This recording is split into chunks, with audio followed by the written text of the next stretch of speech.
Hey everyone, this is John. And I'm Ellie, and we are LiquidHaus, and welcome back to another episode of HausKeeping. Today we are going to cover CES 2025, and let me tell you, we have a lot to cover today. So there might be a second part of this episode, just warning you now, but we are going to try to get through everything. We might also be paying attention to our cards more than usual. That doesn't mean that we don't love you less. It just means that we have shit to do. So Yeah, seriously, we actually tried recording this already and realized insanely how long this video is going to be. So we're going to try and read out the cards more than just yap, and talk about some of the highlights that we saw at CES that we thought you guys would enjoy because we certainly enjoyed it as well. And we do have opinions on a lot of these things too. If you do have any questions or want us to dive into them, just let us know down in the comments or send us a DM on Instagram or join our Discord and we can get into the conversation. But obviously a lot of the stuff you've probably already seen by now, but we are trying to get some other stuff of substance that you might have not seen yet to look forward to in 2025. Yep. All right. So without further ado, let's get started. So I would say one of the companies that brought a wide range of really cool things that we saw at CES this year was Asus. Asus had all sorts of really fun segments that they were covering in terms of new products. From PC DIY all the way to their peripherals as well. Yeah, and it wasn't about the 50 series cards like some of the other brands where that was their primary focus. No, Asus has tons of other focuses and they were on full display this year.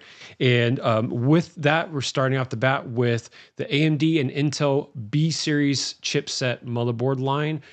Very happy that the motherboard line's coming in. It's an affordable option for those who are thinking, and we also think the same, in that the X and the Z series chipset motherboards are a bit high this generation for MSRP. So the B series line is going to be a much more affordable line, and honestly, probably a better purchase for 80 to 90% of you out there. You don't need any of the features that the Z and X offer. The Bs are going to be plenty for you, and we're happy to see them.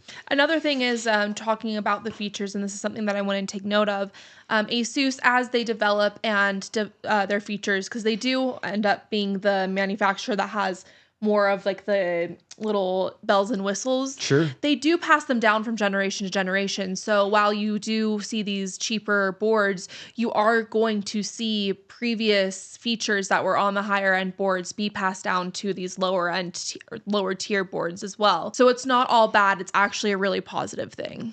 Yeah. And another cool thing too, like for instance, is the TUF B850 motherboard that actually implemented BTF, and which is really cool to see because, you know, a B series chipset motherboard getting I would say a pretty premium feature being a completely reverse connectable motherboard on display at CES. You know, that means their prerogative is that, yeah, it's a top end kind of feature, top end kind of variant, but they're trying to introduce it, like you said, into the lower tier chipset boards, which we're all for, you know. Yeah, it's one thing that I actually really love about Asus. Yeah. They are also going to be doing the Z890 Hero BTF. The Z890 Hero BTF was on display and it looked really good. It was, I would say it's probably one of the better looking BTF boards that we've seen from any of the brands. I mean, obviously BTF is Asus's moniker that they're calling it for reverse connector. But in terms of Asus's line of BTF boards so far, the Z890 Hero, I would say, looked the best. Another product that we saw there is something that you might have already seen or might look familiar to you, which is their new panoramic AIO that looks very, very similar to the Trike's AIO cooler. It's interesting.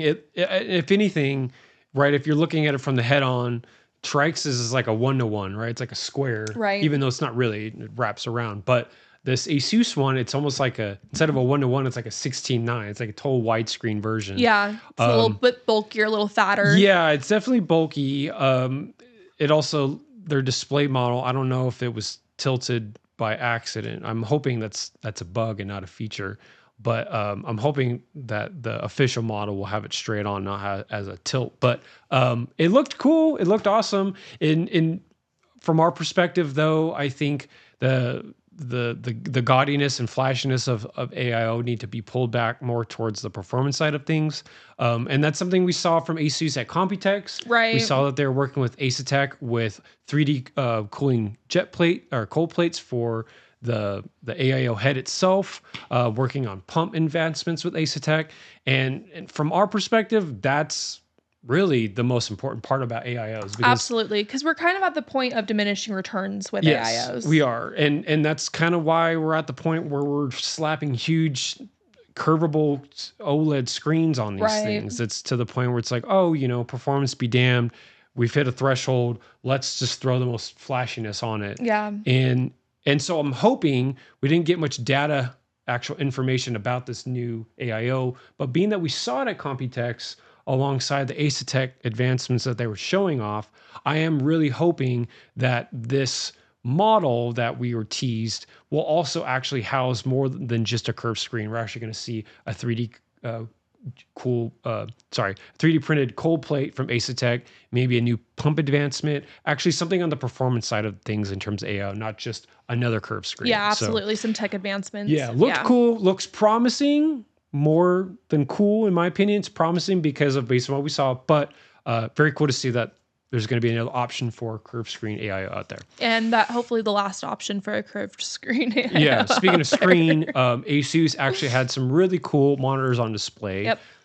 We kind of put together that the consensus for new monitor releases from not just Asus but from other brands this year is that a lot of brands are focusing on the 27-inch size for monitor, which is the primary size for esports gaming. For sure. They're definitely pushing these features to put them in these esports arenas as many as possible. Absolutely. And honestly, that's a good thing, because if they are at the kind of tier or standard that the esports pros are requiring, that should bode well for what you can come to expect having in your own home, right? They had a 4K OLED 240 hertz panel, which looked amazing. I believe they had Horizon Forbidden West playing on there. We tried to get B-roll of it. Obviously, the camera can only do so much, but wow, the monitor looked great in person. Super buttery crisp. Yeah, but we also saw they actually had an ultra-fast IPS panel there, and they had it comparing with one of their OLEDs. And they were telling us that the reason that they were pushing the ultra-fast IPS panels with high hertz refresh rates is that there's a thing going on with some of these esports titles like League of Legends, for instance, where after a tournament, they've got burn-in on their OLED esports monitors after like one day of tournaments. So that is the thing. Some of these games do have UIs that are static for very long periods of time. So the fact that Asus is kind of like, oh, you know what? Let's not just focus everything on OLED, but also IPS. Bring IPS back, right? IPS is known for insane fidelic crispiness as well as color reproduction, which is great for editing as well. So the fact that they can slowly pull in refresh rates and response times too on that, kind of having the best of both worlds. Obviously you won't have true blacks like OLED, which is really hard to compete with in my opinion. Agreed. But it was really cool to see. So hopefully we see more from that end. Absolutely. Another really cool thing that we saw, probably one of the coolest things that we saw, is the rebirth of the Intel NUC, which is now the Asus NUC, and all of the range of models that they had available for that. Yeah, obviously they have their gaming version NUC, which is definitely a lot bigger than the normal business or enterprise NUC that you may be a bit more accustomed to seeing back when Intel owned the NUC name and their whole family ecosystem. It's basically the same form factor that Asus is bringing back. You could literally mount it on the back of a VESA mount monitor arm, and you wouldn't even know, right? If you're looking at the screen, you even know that there's a computer on the back side of it. They've got removable bottom panels where you can hot swap RAM, SSDs. I mean, everything except the CPU and GPU at that point. Right. But at that point, you also have new advancements from Intel with their Core Ultra line and Arc line of GPU family, so that you can have SoC options that are both Intel and have really high efficient NUC models that would be perfect for a business. You know? Absolutely. These NUC models are actually quite impressive. And as somebody who uses a little bit half Mac, half, PC, I definitely think that Asus is giving Apple a run for their money on this with this product. Yeah, And in so comparison with the Mac Mini. absolutely, I'm definitely interested to see side by side who ends up with them, because I have a lot of us PC creators have admitted to be using Mac in the last year. Yeah, when it comes to the mobile, editing on the go, it's really hard to beat the efficiency of Apple Silicon, right? So hopefully, obviously we want as much competition as possible, and if the NUCs do well, which means Intel SoCs do well, which means Intel can do well, they can get back on their A game, and we'll see even more advancements, and everyone benefits, right? And that's what we want to see. That's what what makes the world go around. So that will be exciting. We were talking about the portability of the NUCs and how those are pretty cool and how that kind of compares to the Apple Mini. Let's talk about the new Go routers that we saw. Oh, wow. So the Go routers were probably one of our favorite little unexpected. It was completely unexpected coming across it. Yeah. But basically these Go routers can piggyback, right? They are perfect for traveling and working on the go, right? So what these routers basically do is they piggyback off of your hotel Wi-Fi. They can piggyback off of the hotel Ethernet if your hotel offers it. They can piggyback off of your cell phone's hotspot if you set it to hotspot mode or tethering. And these routers can basically establish a privatized network with, much higher security than a hotel would offer for all of your connected devices. And they can offer up to Wi-Fi 7 speeds. We saw Wi-Fi 6 and a Wi-Fi 7 version. Yeah, and obviously we'll probably see quite a cost difference between those two, being that Wi-Fi 7 is basically very much new in terms of routers. So, but honestly, on the go, I would say Wi-Fi 6 is going to be plenty. But easy. There's a huge performance uplift with Wi-Fi 7. So if you are transferring massive files between devices while stuck in your hotel room, that Wi-Fi 7 model might be the best, because you're going to see insane bandwidth speeds. So really exciting, really cool. Really cool. Definitely want to get our hands on one, because we do travel quite often for these events and for activations and for just delivering custom builds around the country. So these Go routers were really cool to see. Yeah, it's definitely a product that is marketed directly to the type of person, our type of lifestyle. Yeah. Another thing talking about Wi-Fi is their new GTB E19000 AI.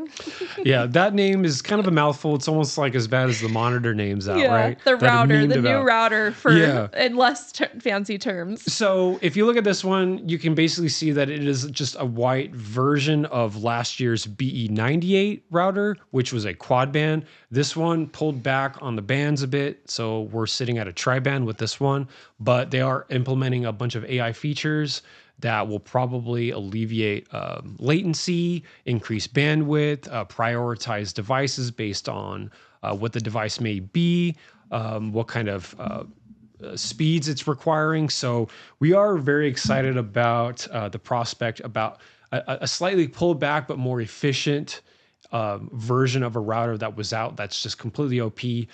Funny, we were supposed to get a BE98 and we were going to do a video about it, but allocation was a bit rough. So we are hoping to get one of these and do a video about it, because we are definitely at the point here at the house where we absolutely need Wi-Fi 7. We have faster Ethernet at the house now. And so our current router can't do that. So we are looking forward to the advancements that these routers will offer. And so hopefully you'll see more of that from us in the future, but very cool to see that Asus has that. So, all right, we'll talk about the big game, right? What we're all here for. So it's time to talk about our RTX 50 series. Yeah, the main hype that really drove CES this year. And it's the RTX 50 series, right? Yeah. So Asus had quite a few variants on display this year. They had their Astral, which is a completely new line. This is going to be their new top-end line. What we've been accustomed to in the past few years is Strix has historically kind of been a high-end line for them. It wasn't always the top-end line, mind you, but it has in the past few generations been the top end line. It is no longer the top end line. It's going to be reserved for like the 5070s, maybe even the 5080s. I'm not sure, but Astro is going to be the top end. We're also seeing the Tough Gaming as well, probably side by side with the Astro, which is interesting because past few generations it was mainly Strix and Tough. So it was interesting that they dumbed down Strix and kept Tough kind of where it was in terms of like levels. Yeah. But then also we have Strix and then Prime, which will also I think also be supplemented with ProArt, but we didn't have ProArt on display at CES, but we were told that ProArt is still definitely a thing and to expect ProArt at some point later this year. But pretty cool. I would say that the Astro line having 4 fans. It's interesting. We're definitely curious and intrigued to test out the cooling performance on that 4th fan. Yeah. To see, I mean, obviously Asus knows what they're doing. Right. We're very trustworthy of they know what they're doing. But it's also fun to know for ourselves, like in different environments, like, is it going to be helpful? Yeah, the 4th fan, right? It hasn't been done before, and this one has implemented in a very clean way. Mm-hmm. You know, we did see that Aorus has a plan to attach a 120 fan on the back, and that may actually perform better based on what 120 fan you mount on the back. But very much it appears as though it might have been like an afterthought. Maybe Aorus saw the Astro and was like, oh man, maybe we need a rear fan on the back. But you can tell that Asus thought this from the very get-go because the fin density is actually it's almost doubled where that second fan is at. So this 50 series lineup to us seems like it will absolutely be using more power than the 40 series. And I know that sounds crazy because with the 40 series, we got introduced with the 16 pin and, or I should say, I'm sorry, the 12 connector, the 12 pin connector, and all the melting issues that was going on because of high power and all that. But that was mainly the connector issue, not really the power usage. But the 50 series to us seems like it's going to use even more power than the 40 series. So the fact that Asus was going all out with the Astro line with this massive cooler, I don't even know the exact specs on length, but it definitely looks to be bigger than the Strix 40 series cards. But you know, Asus wasn't the only brand that kind of brought their offerings for the new RTX 50 series. Aorus also had a full array giant of cards. Lineup, giant stack of. Yeah, they had a lot more than Asus in terms of different variants and stuff, and which honestly we're all for, right? We want as many different options as possible. Yep. We can imagine the MSRP pricing for AIB cards is going to be all over the place because we've seen an increase in MSRP from NVIDIA themselves. So the more options, the better, in my opinion. Hopefully there will be plenty of options for SFF. We did kind of only see SFF cards with MSI, but we'll get to that in a second. But with Aorus, they had all sorts of things. Pre-water block. I was going to say they had a pre-water blocked GPU. We couldn't figure out which OE or which like water cooling OE that they were working company with. Was actually manufacturing the block. I'm still curious to know, just because it does matter. I think it at the end of the day, if that block is anodized aluminum, we're all in trouble. We're in trouble, right? So I'm hoping it's not aluminum. Obviously, right. It can be literally anything. It could be brass, right? So it is, we will update you if we ever find that out, but we are also hoping to eventually get our hands on that. Yeah, they had quite a few options. Obviously the RTX 5090 Master was, I think, their flagship. Yeah, and it was probably the best looking one that they had too. Very sleek in comparison to the 40 series Master. Mm-hmm. I think the 40 series Master was a bit very aggressive, but interesting. Different kinds of aesthetics being jammed into one card. You know, one of our favorite aspects about the Master Series was the light up fans. I think they also implement that on their WindForce series cards as well. And they had the WindForce series on display as well. But in terms of aesthetics between those two, the Master was very sleek looking. Yeah. They also, in conjunction with the pre-water blocked card, their Waterforce series, they also had an AIO 360 variant card, which is really cool to see because you didn't really see a 360 AIO card in the 40 series other than Asus's Matrix. Yeah. And I think Galax had their own one with maybe the Hall of Fame.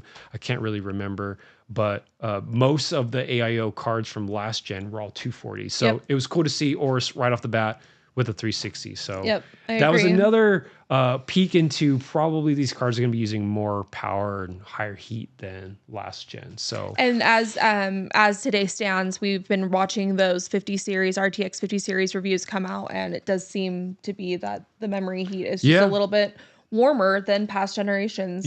Yeah. It is actually utilizing more wattage on average than the 40 series. One interesting thing that we saw with the full lineup of the Aorus cards is that some of their cards were titled as SFF variants. Yeah, that was interesting because they didn't look SFF. No, not in terms of your traditional where your mind goes to with SFF, right? Yeah. The shorter length cards, the ones that are going to actually be sizably smaller. We saw these cards to be, I would say, on average in terms of length. They didn't look like they were tall PCBs, right? They were as tall as the PCI slot itself. So you didn't have like the PCI slot and then like a massive card that like towers over that.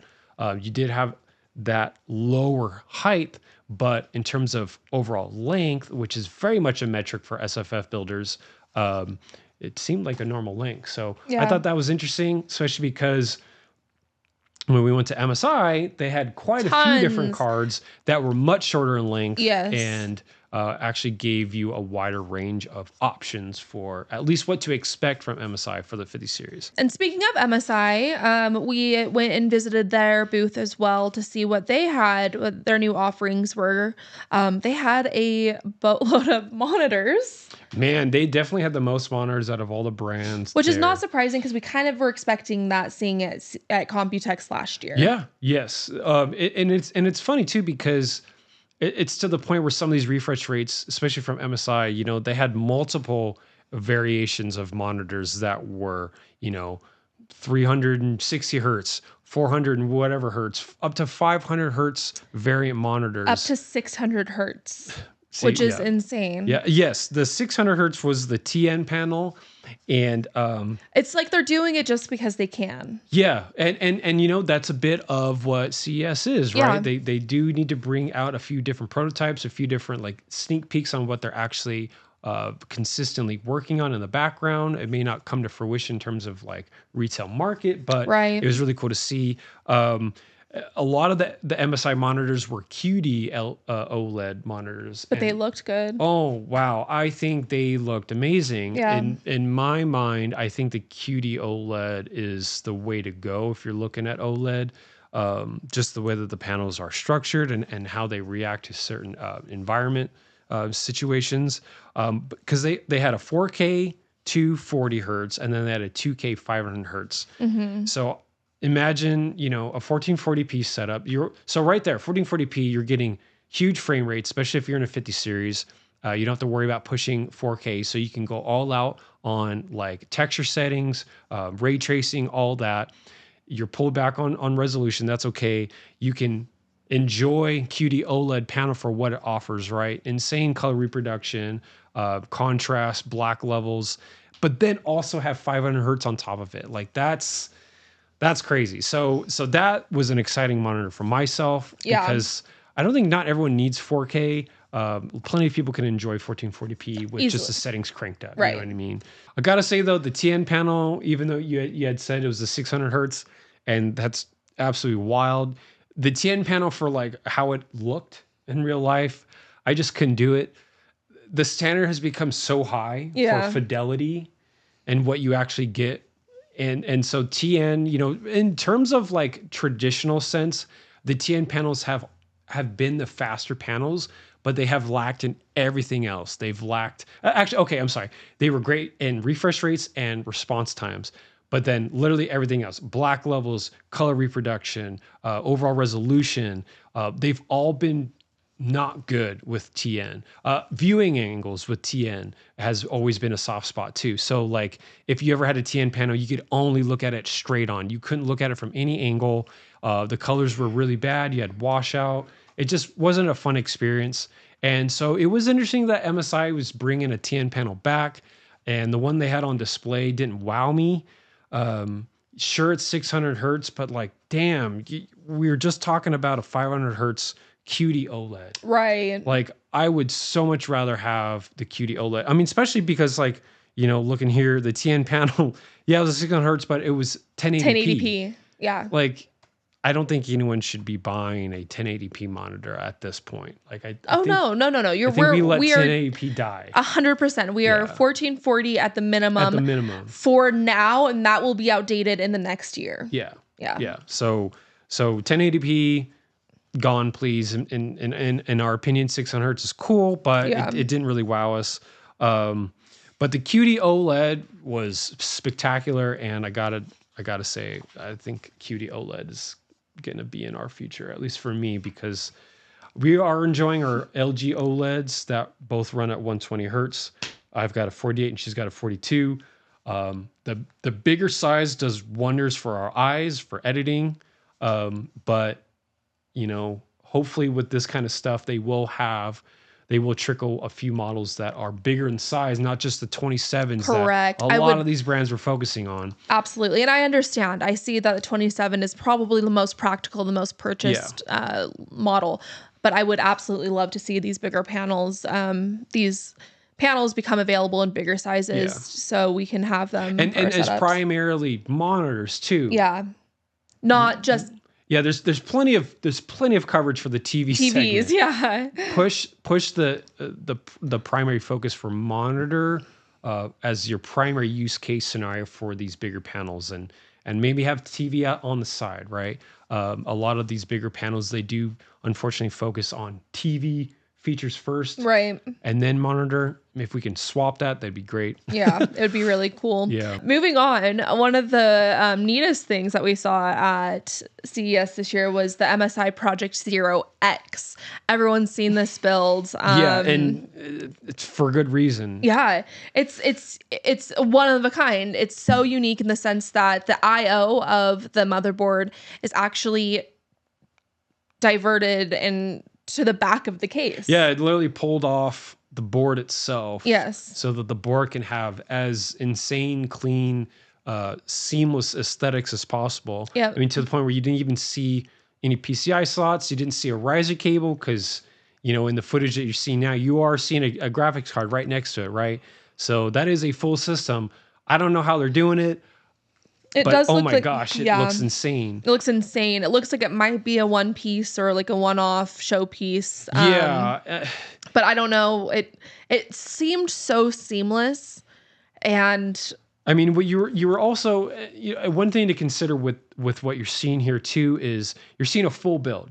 You're not just seeing a motherboard on display, right? So you are seeing the case be a primary pairing with this motherboard, right? 100%. With the I/O in the back, which surprisingly, or at least to my surprise, a lot of people were like kind of hot and cold about the I/O being on the back. I personally loved it because where it's the different. hell else are you gonna have the cables plugged in? You don't even see the cables. Yeah, and that is always still a concern for a lot of people. Like, oh, how are the cables going to be visible, right? Straight up in the back, you don't even see it. A fully separated I/O is insane to see. In terms of like a company bringing in like a fully done build that's like fully different, MSI had it on this one. Yeah, absolutely. Yeah. They actually had a couple of different builds on display that I think were kind of like gave you that wow factor. Yeah, they had a Meg case that with like these crazy billet aluminum top and bottom panels, and then like this crazy curved glass. And they had said that that is going to be a potential case. It is going to be a thing. And it's going to be, I remember the price point being so much better than I'm so sorry, but I don't remember the price point on it. I don't remember what the actual, it was a meg case, but I don't Yeah, remember it the was a med product case, name. yeah.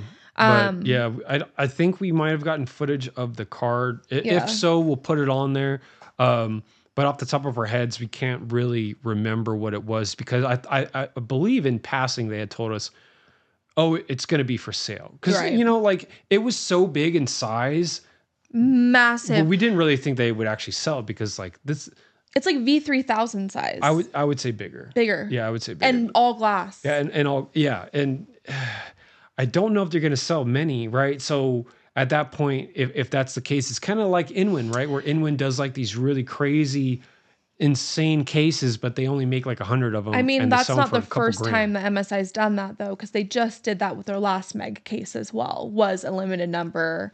It was, you're Yeah. right. Yeah, the So, Maestro, which we got. The Maestro, that's what Yep. it was. But yeah, I mean, you know, obviously MSI also had the RTX 50 series cards as well. They had a really clean aesthetic they called the Inspire, and it looked like it only came in like a 5080 or 5070. I'm hoping it would be a 5090 too, but very very modest and clean aesthetic in terms of like the rest of the line of the cards. They had the Vantage, they had the Gaming Trio, and obviously the Supreme. The Inspires was unique to us because honestly, though, in terms of the MSI's cards, they kind of seem to be regurgitated designs from the previous generation. Yeah. Especially the Supreme looked almost identical. To the last generation. Yeah.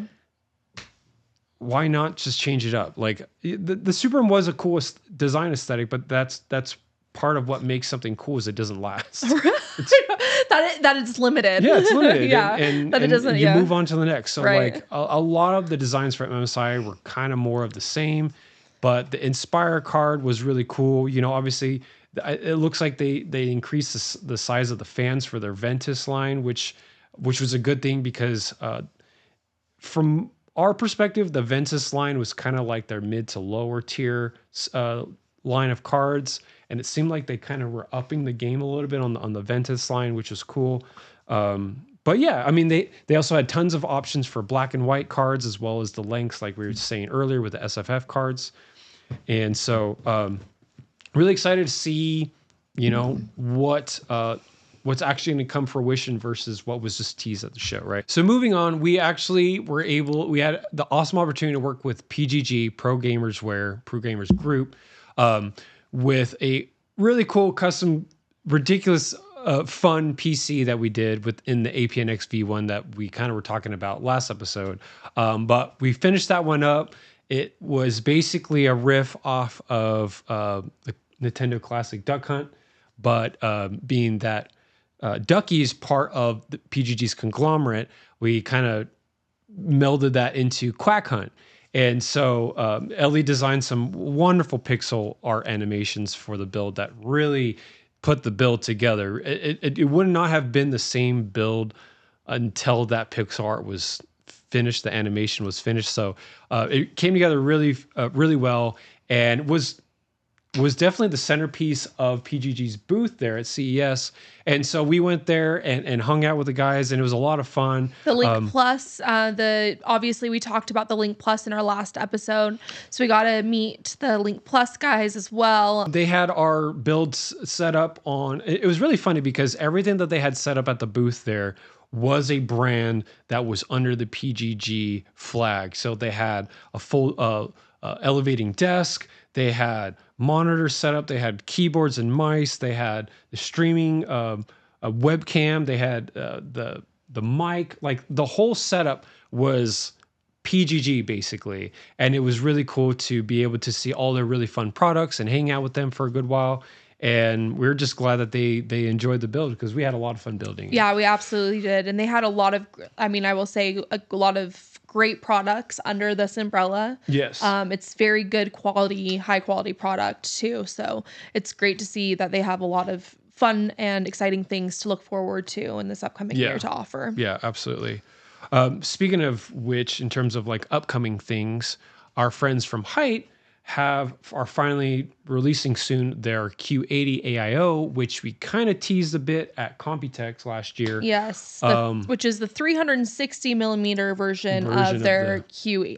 The Q60. The Q60. Yeah, their the thick thick Q60. Q60. Yes. I think it's like a 40 mil thick radiator, 45 mil thick radiator, but on top of that, you had 30 mil fans from them with their new fans. But it was a really fun opportunity because we were actually able to have their Q80s displayed on our EXT stands. Yes, we did. So thank you, Hyte, so much for the opportunity to be able to use our EXTs for that. And in our opinion, it's the perfect opportunity and perfect way to showcase new AIOs. Hint, hint, wink, wink to all the other brands that make AIOs. But it was really cool to see them on display there. And they also had a few other very niche but fun products, right? Absolutely. So you might have seen, everyone knows and is familiar with their Milky Series Y70 cases. So now they are going to be doing the mounting frames. So the contact frames. The contact frames. Yeah, the contact frames for obviously CPU. Contact frames that are going to be matching the Milky Series case. You can't see a CP, like the mounting. No, it really depends. Like it really depends on water block. There's a few times where you can see a little bit of the mounting frame underneath. Yeah. We thought it was interesting because they're for the AMD CPUs, and the AMD CPUs, they don't need the frames at all. Yeah. There's no problem with IHS bending or uneven contact pressure.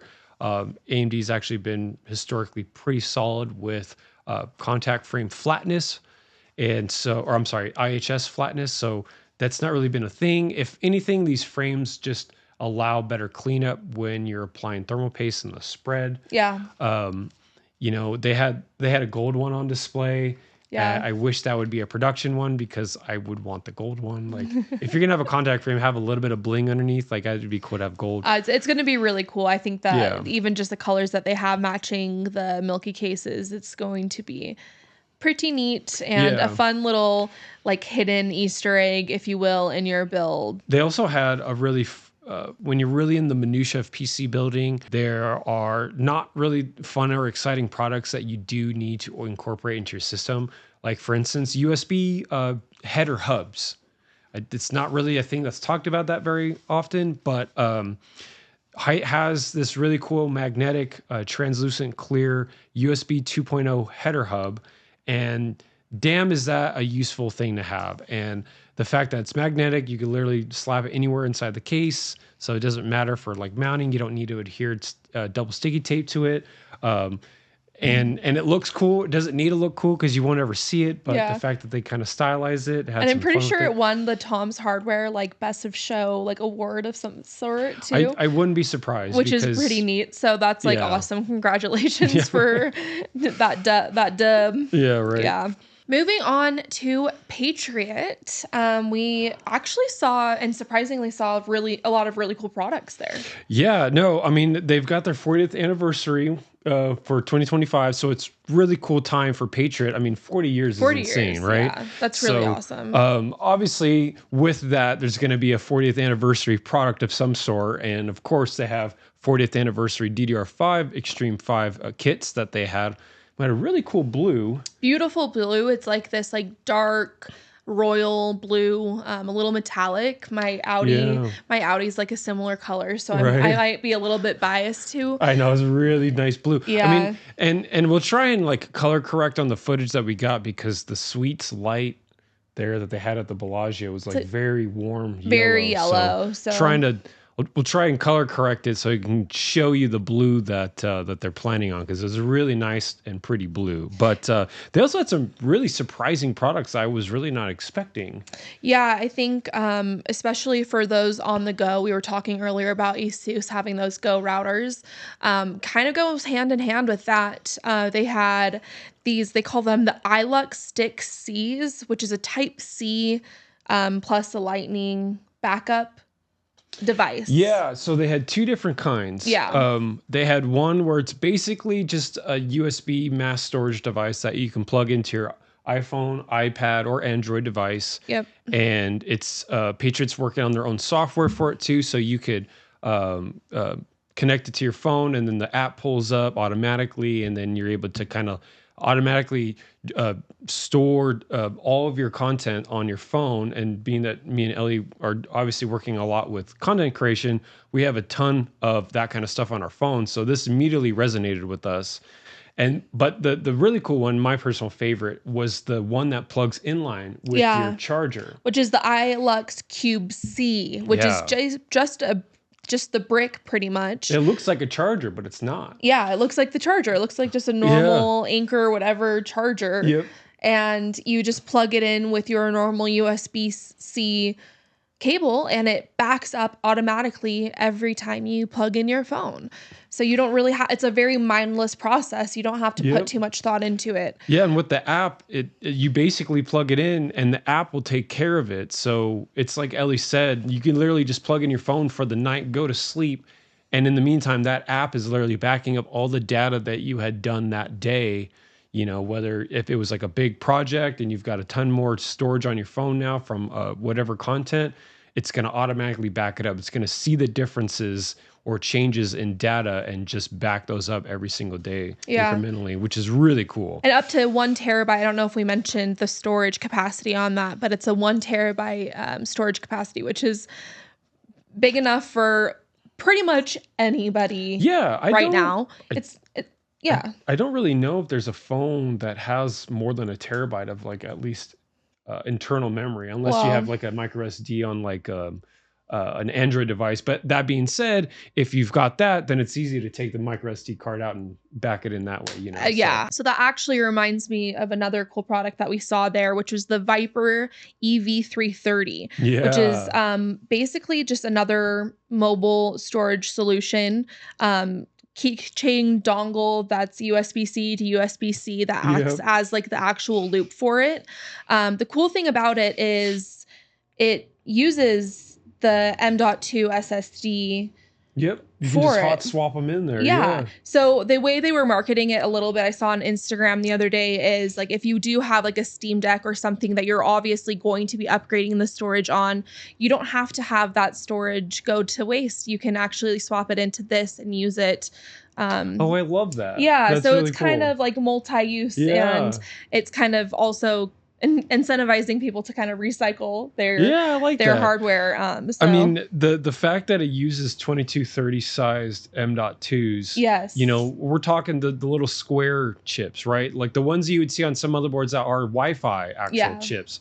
I love that size. Personally, I hope all SSDs or NVMe's slowly shrink to that size. Oh, absolutely. Because, I mean, you could have a bunch of those sockets on a motherboard, like an ITX board, where you've got the PCIe lanes available, but the board's so small you can't fit that many. Yeah. So if you were able to afford more sockets in a row rather than one socket for like one of the longer drives, I don't know if that would actually benefit or not, but I think it would be pretty cool. I feel like it could be cool if there were advancements, but I mean, seeing this was really cool, and it looks cool too. It does look so cool. It's in like a little silicone case, like I mentioned, the USB-C to USB-C for the loop, like a little window inside. It's just very very fun, and looks like it's something that I would put on my backpack to go like up in the mountains or something with. Speaking of which, in terms of like really cool little things that we saw there, they're obviously Patriot Viper's line. They are working on CAM2 modules still.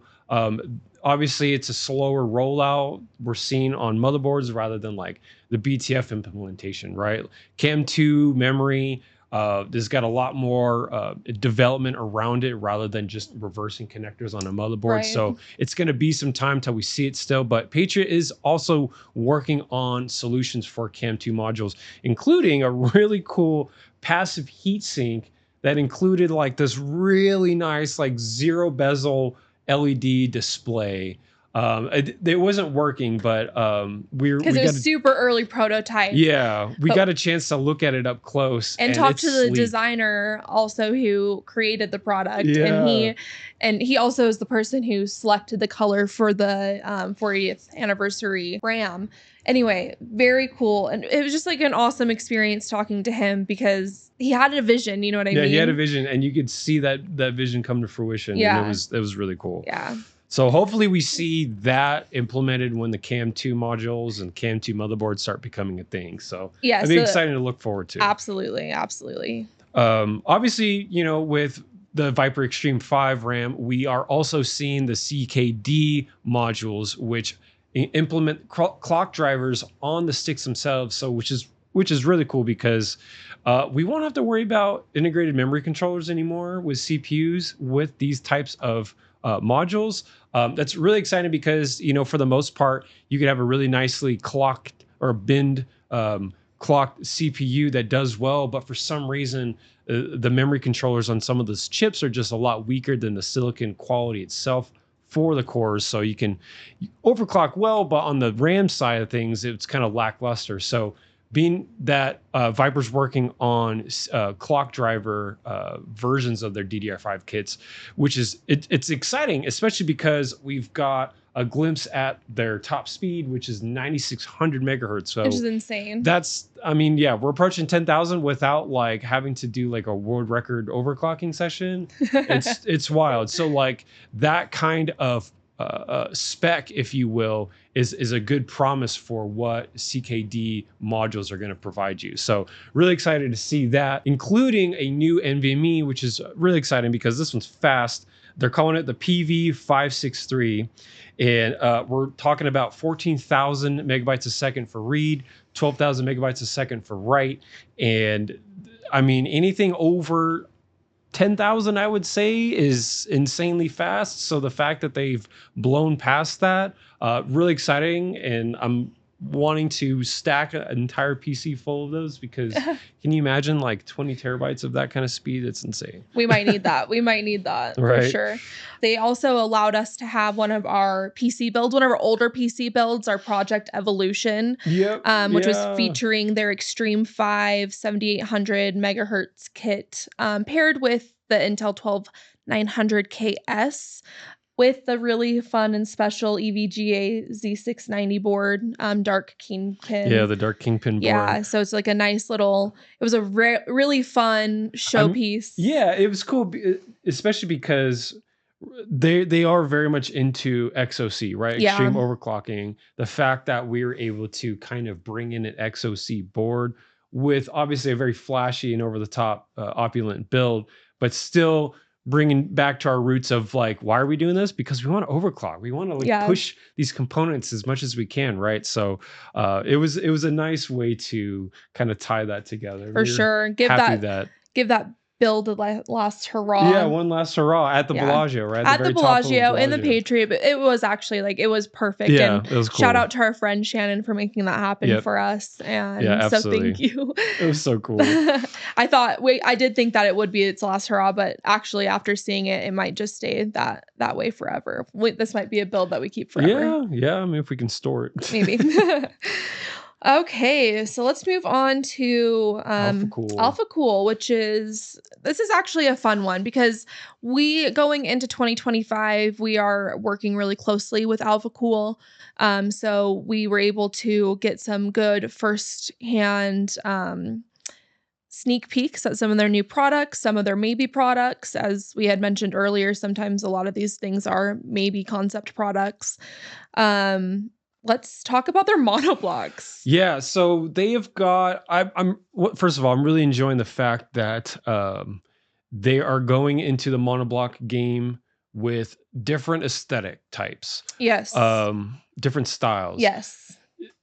Traditionally, what you'd see from water block manufacturers, you know, even EK in the past, is you would get tons of monoblocks, and we love monoblocks. Yeah, they're specific towards one motherboard or another, but if you select that motherboard smart, you could choose a really nice motherboard that's going to stand the test of time. Yes. A good example of that is Alphacool choosing all AMD chipset boards, right? So they're thinking about how long the longevity of AM5 socket's going to last. Right. So the fact that we're looking at various X870E motherboard monoblocks, those X870 boards are going to last, you know, into 2027. So it's going to feel good knowing that, yeah, I'm buying a monoblock that's tied to this board, but it's also going to be a board that's going to last me, 5 years. So first of all, that's really cool. Second of all, the fact that they're changing up the styles, it's great. The fact that they're bringing in a pro art. I was gonna say, yes, we need to mention the pro Yes, art the one. pro art monoblock is insane. Yeah. And we actually had the good graces of Alphacool to bring home some of the samples from CES to get some really good photography of them. And so far, we've only gotten the pro art monoblock done, but we want to get a few of the other components that we're going to be talking about here in a second. But it's just really exciting. They obviously have other monoblocks. They've got the X870 Strix E gaming. They've got the Strix X870F gaming, and they actually have the X870 Aorus Elite Wi-Fi, which is great because they're not just staying within, we're only going to do Asus boards. Right. Like, I do appreciate that they're going to do monoblocks for Aorus boards too, which is really cool. Yeah, I agree.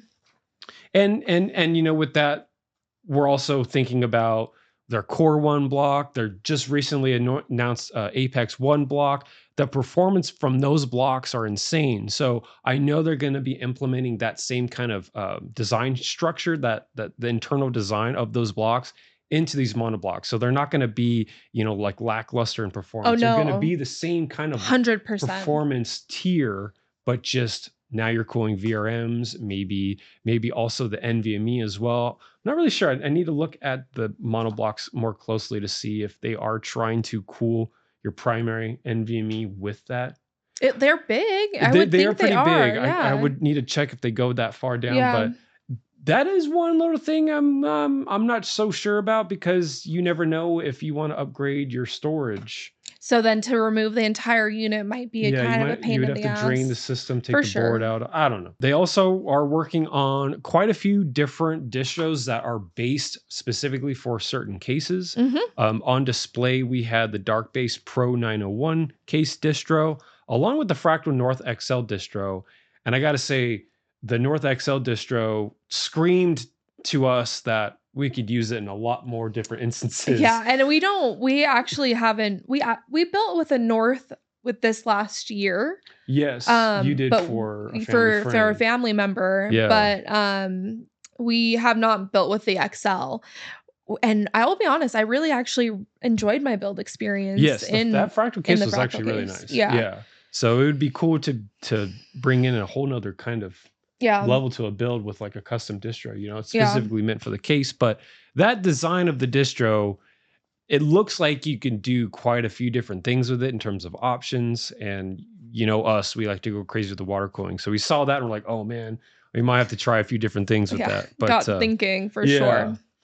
They also had the Apex manifold, and this is where it gets a little funny, because we're essentially talking about just a long length single channel distro, and it kind of resembles our SteelKey collaboration CubeTube, but they just made it into a distro form, and then they shrouded the acrylic with this insane nickel plated, I would assume, brass.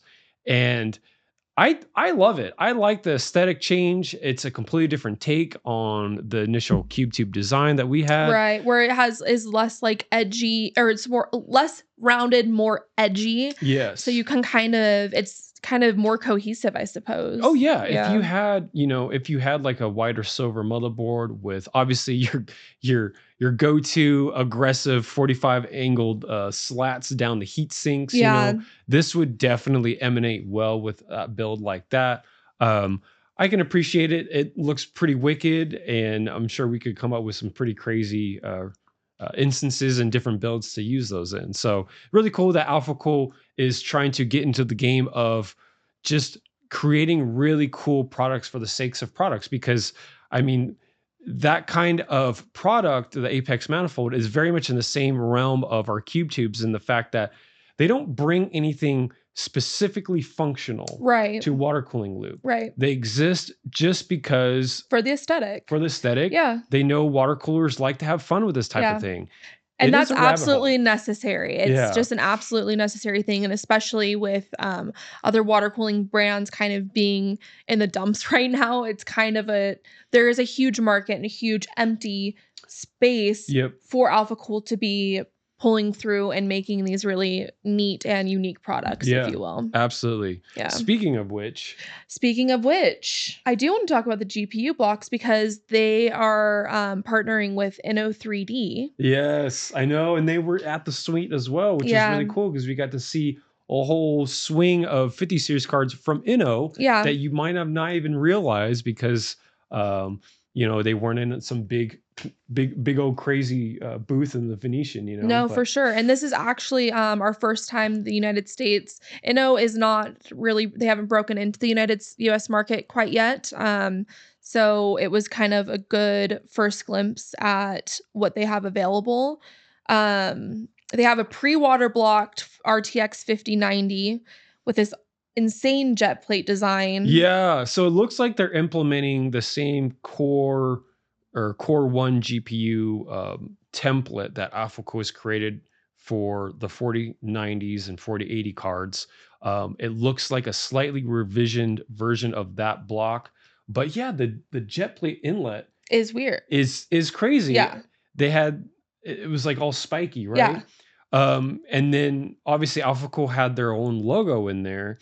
And that made us think because the reason that jet plate exists there is because it's forcing the fluid down a certain path. Correct. What is the point of So it? I don't know if that jet plate is like a secondary jet plate. Right, like some kind of facade of some sort. Yeah, like a Yeah. facade. Because I mean, if so, then it's a really cool place to have company logos and stuff Totally, like it's that, right? neat. Yeah. Yeah, they might have kind of whispered to us that it would be possible to have an LH logo in there too, Yeah. which would be super cool. But obviously, we only would have a logo there if it's not messing up the performance or the entire design of the block, right? So I'm sure that they've thought of that. We didn't really get into the discussions much about that, but we thought that was a very interesting addition to Right. these water blocks, Yeah. and honestly, we're all here for it. Yeah. If they can pull it off, obviously. Absolutely, especially if there's no functionality or performance changes Yeah. with it, for sure. Talking more about the GPUs, we saw the RTX 5080 and RTX 5090 GPU blocks. Kind of got an idea of how small they're able Yeah. to get these Yes, blocks now. I don't really remember exactly what model they had. I think that might have been just the reference PCB design. So obviously, every generation has nowadays, at least, they have NVIDIA Founders PCB design, and then they've got basically like an AIB reference design, where the reference design is like your base tier PCB layout for whatever generation of GPU. And for the most part, companies like Zotac, companies like PNY, and probably even Inno3D have a SKU line of 50 series cards coming out that will feature the same PCB layout. And so companies like Alphacool, they can come out with this reference design block that can work with those different various brands because they're all using the same PCB layout. So I'm kind of thinking that really small one was the reference design. Right, which But if that's the case, that makes me even more excited because that way that sizing will be available from a lot of different brands around the world. And so that size block will be insanely useful for a lot of people out there because it's so small. So small. So it's perfect for the small form factor folk. It's perfect for, it just makes it so versatile. Yeah, absolutely. And so, with that, obviously you're going to have the big cards too. Yeah. And we did see a sizable 5090 block from them. Yeah. But for the most part, the small block was definitely the most exciting Absolutely. one. I could agree. I couldn't agree more. Yeah. But I mean, obviously more than just that, they obviously have to bring over their AIO solution. Yep. Because, Alphacool has been working on their AIO, their own take at AIO solutions for cooling these GPUs. And got to say, the 50 series aesthetic that they're bringing It's is really so cool. pretty. Yeah, it Yeah. has like this really awesome LCD kind of pixelated feature on it. I think that then that's a dot matrix of some sort. Yeah, it is a dot matrix, and I think that's probably what's reminding me of like Yeah, of those because of the Asus boards yeah, because they they have have those as well. Yeah. 100%. It's like very much the thing right now. Right. Yeah. But yeah, we're definitely curious to see what the performance options are going to be for the 240 and 360 millimeter Yeah, because they do have radiators. different variants. Yeah. So I would assume probably the 5080s, the 240, and the 5090s, the 360. From the reviews that we've been seeing with the 50 series so far, a lot of the 90 series cards are pushing very close to 600 watts on a very consistent basis. So Hmm. I mean, that's 600 watts of heat dissipation that needs to be taken care of. So we could absolutely see a 360 millimeter radiator as like probably going to be the new basis for cooling the 90 tier cards, Yeah. at least. You know what I mean? 100%. Another thing that we saw, just kind of going off of more RGB, the RGB Apex fans that they gave us a glimpse Yeah. at. They actually looked really good in terms of light diffusion. Yeah, you're right. It had a very nice soft diffusion to Very it. soft It's not that diffusion. aggressive RGB. Yeah, and Yeah. and the fact that, obviously just the impellers lit up, not the sides, not the frame, just the impeller itself, it's bringing it back a bit, right? I think we've gotten a little overboard with LED implementation on fans. Um, yeah, it looks good. There are some fans like Fantex D30s where they've got lighting on like kind of like the bevel edges Right. more so than the side profiles themselves.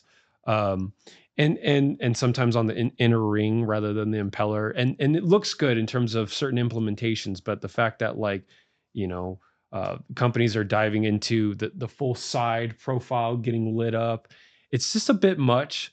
So the fact that they're still utilizing the Apex system, their fans are really nice fans, they're just changing the impeller, Right. and the diffusion looks wonderful. So I'm here for it. Yeah. Why not? Yeah, I think that'll look good. There's From what we saw, I think they still had the white, black, and Yeah, the same chrome colors that we frames. saw. Yeah. Yeah, Same performance. yeah, It's just the RGB. yeah. Yeah. So that'll be nice. That'll be a really great option, honestly. Absolutely. A couple disappointing things we will talk about is the core reservoir, which we've now seen for 2 shows now, or just Yeah, since Computex of last year. This is something that we need. We need yeah, this. yeah. The tube The reservoir. tube reservoir. Tube reservoirs are still very much a viable option for water cooling. Yeah, Um, they're classic. Yeah, they are classic. And Yeah. honestly, they are perfect matching pair for a D5 pump, right? Because for the most part, the two reservoir diameter can be the exact same diameter of a D5 pump. And so you can create a very seamless design. And it seems that Alphacool has that right now with this core two reservoir. Yes. And yeah, like Ellie had said, it was at display in Computex, display here at CES. And so I immediately asked them, okay, does that mean it's coming soon? No, they are still working on it, and it's a bit disappointing because We need it. we need it. It's taking forever. One Yeah. other aspect about it that we were hearing in discussion, though, is it sounds like the tank itself is a fully sealed design. That does worry me Yeah, versus because the you can just take it apart. yeah, absolutely. The fact that you can't take these apart, it doesn't even sound like you can take the top off, is very concerning because as we've done water cooling for so many years, it's always inevitable, especially if you're wanting to reuse these components over time, that you should clean these Oh, components 100%. thoroughly Yeah. before using them again, right? The reusability factor is a huge Yeah. aspect. So the fact that they're And kind of maybe talking this is about- why they haven't made the product come to market It's yet. true. So It's they're true. still trying to Yeah. fine tune things like that. So Yeah. we had on display our super special ISO build, which was our Projekt Alphacool. You might have seen, we talked about in our last episode of HausKeeping. This was an awesome project and honestly a huge honor to be able to display that at CES this year. It's a custom chassis that we designed and manufactured with our own hands. No, just kidding. We had someone manufacture it for us. We have a forge in our backyard where we're hammering our own metal and bending it, torching it. But we were super lucky to have some awesome sponsors on that. So thank you, of course, Alphacool, MSI, Intel, Kingston, Cable Mod, and then MDPCX. As always. Always coming through for us. And thank you so much. But it was a cool build. We were able to implement the 3D printer at the very end there. Yes, we did. Oh my gosh. We'll have to talk about our 3D print experience. We're going to do another episode of we'll definitely do another episode where we're talking about our endeavors with 3D printing. Because it's been fun. Yeah, it's been really fun. There's a lot of those fun pieces are featured on this thing. They're definitely not parts that will be like mass manufacturing, but no, but if you want something like it, maybe we can put it on our website for you to download or something. Yeah, absolutely. It's fun being able to just prototype with 3D printing. Yes. It's so much fun being able to design.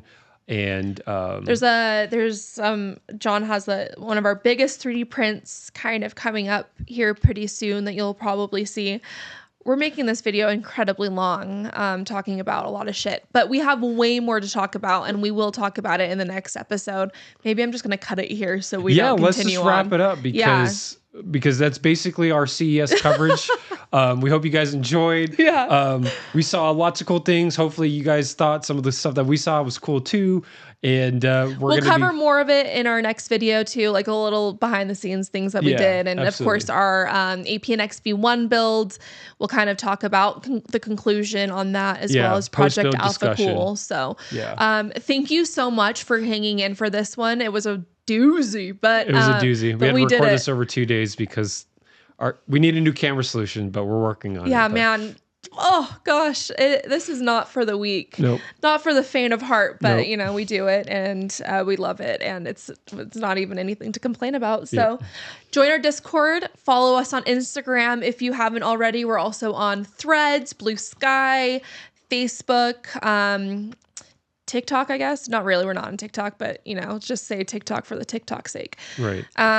Love you guys. Thank you so much. And like, subscribe, comment, please, below. It'd be nice. And we'll try and include links to all the things that we saw at CES down below. Yes. If there are links, obviously some of the stuff we saw might not have a website presence, but we'll try our best. And if you have any other questions or want to see anything closer, we'll see if we have anything in our stack of content to help you out with that. Yep. So anyway. Until then, we'll catch you on the next episode. Okay, bye.